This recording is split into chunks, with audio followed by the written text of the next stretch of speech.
ഈശോ മിശിഹായിൽ ഏറ്റവും സ്നേഹിക്കപ്പെടുന്ന പ്രിയമുള്ള സഹോദരി സഹോദരന്മാരെ, 50 നോമ്പിന്റെ 23-ാം ദിനത്തിലേക്ക് പ്രവേശിക്കുമ്പോൾ മൂലപാപങ്ങളിലെ മൂന്നാമത്തെ പാപമായ മോഹമെന്ന പാപത്തെക്കുറിച്ചും അതിനെതിരായി നമ്മുടെ ജീവിതത്തിൽ ഉണ്ടായിരിക്കേണ്ട അടക്കം എന്ന പുണ്യത്തെക്കുറിച്ചും നമുക്ക് ഒരു നിമിഷം ധ്യാനിക്കാം.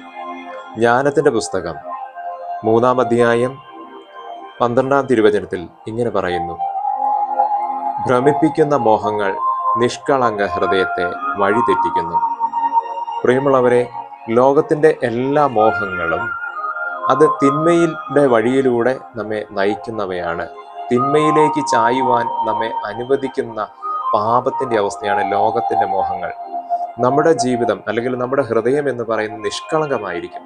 എന്നാൽ ഈ നിഷ്കളങ്ക ഹൃദയത്തെ ലോകത്തിന്റെ പ്രലോഭനങ്ങളിൽ, ലോകത്തിന്റെ മോഹങ്ങളിലേക്ക് കൊണ്ടുപോകുക എന്നത് സാത്താൻ നമ്മുടെ ജീവിതത്തെ തകർക്കാൻ ശ്രമിക്കുന്ന ഏറ്റവും വലിയൊരു തിന്മയുടെ അവസ്ഥയാണ്.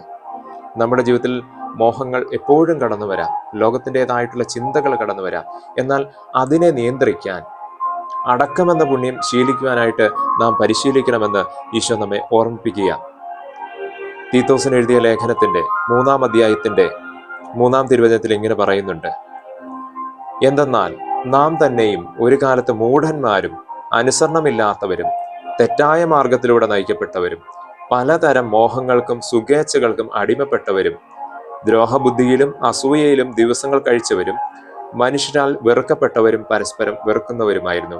ഈശോയിൽ പ്രിയമുള്ളവരെ, നമ്മുടെ ജീവിതം എന്ന് പറയുന്നത് ഈ ലോകത്തിന്റെ പല മോഹങ്ങൾക്കും അടിമപ്പെട്ട ഒരു ജീവിതമായി മാറുന്നുണ്ട്. എന്നാൽ ഈശോയോട് ചേർന്നിരിക്കുമ്പോൾ ലോകത്തിന്റെ മോഹങ്ങളെ അതിജീവിക്കാൻ നമുക്ക് കഴിയണം. അടക്കം എന്ന പുണ്യം ശീലിക്കുവാനായിട്ട് നമുക്ക് കഴിയണം. അല്ലെങ്കിൽ ഈ മോഹത്തിന്റെ മേഖലയെ അടക്കി നിർത്തുവാനായിട്ട്, ആ തിന്മയെ അല്ലെങ്കിൽ തിന്മയിലേക്ക് വഴി നടത്തുന്ന മോഹമെന്ന ആ അവസ്ഥയെ അതിനെ ചെറുത്ത് തോൽപ്പിക്കുവാനായിട്ട് നമുക്ക് കഴിയണം. യോഹന്നാന്റെ 1-ാം ലേഖനത്തിന്റെ 2-ാം അധ്യായത്തില് 17-ാം തിരുവചനം ഇങ്ങനെ പറയുന്നുണ്ട്: ലോകവും അതിന്റെ മോഹങ്ങളും കടന്നു പോകുന്നു. ലോകത്തിന്റെ മോഹങ്ങളെല്ലാം കടന്നു പോകും. നമ്മൾ ചിന്തിക്കുന്ന കാര്യങ്ങളും എല്ലാം കടന്നു പോകും. ഈ ലോകത്തിൻ്റെതായിട്ടുള്ള എല്ലാ ലൗകിക സുഖങ്ങളും അതെല്ലാം കടന്നു പോകും. എന്നാൽ ദൈവഹിതം പ്രവർത്തിക്കുന്നവനാകട്ടെ എന്നേക്കും നിലനിൽക്കുന്നു. ദൈവത്തിന്റെ ഇഷ്ടം പ്രവർത്തിക്കുന്നതാണ്. അതാണ് ഈശോ ആഗ്രഹിക്കുന്ന ഏറ്റവും വലിയ പുണ്യം എന്ന് പറയുന്നത്. അതായത് ലോകത്തിന്റെ മോഹങ്ങളിലൂടെ, സാത്താൻ നൽകുന്ന പ്രലോഭനങ്ങളിലൂടെ, ജഡികാസക്തിയിലൂടെ പോവുക എന്നുള്ളതല്ല. ദൈവത്തിന്റെ ഇഷ്ടം എന്തെന്ന് തിരിച്ചറിഞ്ഞ് ജീവിക്കുന്നതാണ് ഏറ്റവും വലിയ പുണ്യം. അങ്ങനെയുള്ളവരാണ് നിലനിൽക്കുന്നത്, അല്ലെങ്കിൽ ദൈവത്തോട് ചേർന്നിരിക്കുന്നതെന്ന് വചനം നമ്മെ ഓർമ്മിപ്പിക്കുക.